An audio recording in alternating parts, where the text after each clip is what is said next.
what is physical custody, what's legal custody? Okay, so when people talk about custody, they have to talk about legal custody and then also talk about physical custody. So legal custody is who has the decision-making authority as to the legal nature of the child, the legal issues regarding the child. So, for example, which school will the child go to?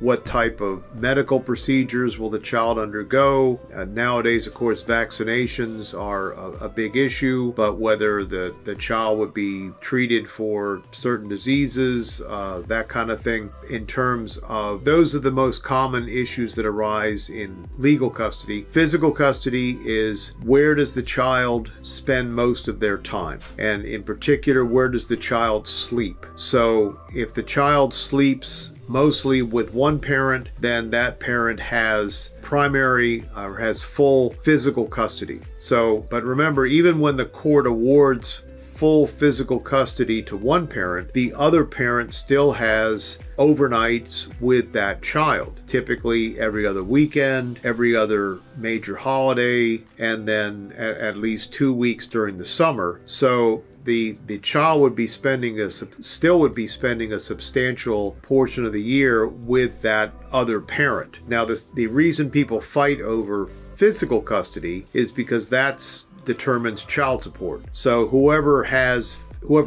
wins or receives physical custody of the children, they receive child support, and the other parent has to pay child support. So many times the parents will fight over physical custody, probably because they don't want to pay child support, or they want the other parent to pay them child support. So you would get into some pretty detailed factors as to what would the life of the child be like with this parent, what would the life of the child be like with that parent. So if the child is with this parent, would the child have his own bedroom? Would it be the neighborhood where they grew up, the neighborhood school?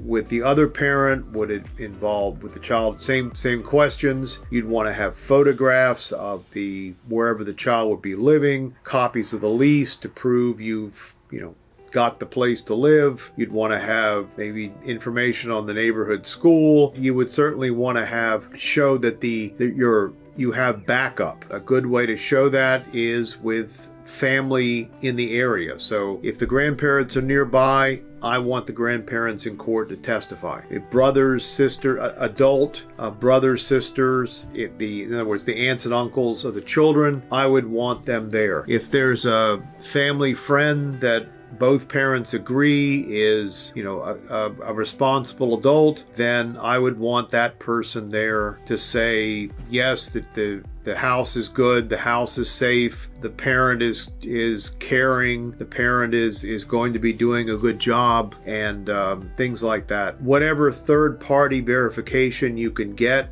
is, of course, very good. For example, if the child is in some kind of a treatment program for an affliction and the other parent just doesn't show up, the mother is the one that's there all the time, day in, day out. The grandmother is there. If the mother's not there, then the grandmother is there. So that would be a case where the mother would get sole legal custody, because all the different decisions that would have to be made as the ongoing treatment of the child, the mother's there, the father's not there. So if a decision has to be made, it has to be made quickly, and you can't go tracking down the father. So the court would you would want to make sure the court understands that if the child is going through a treatment program, there's a discussion to do a different treatment, that decision has to be made right away.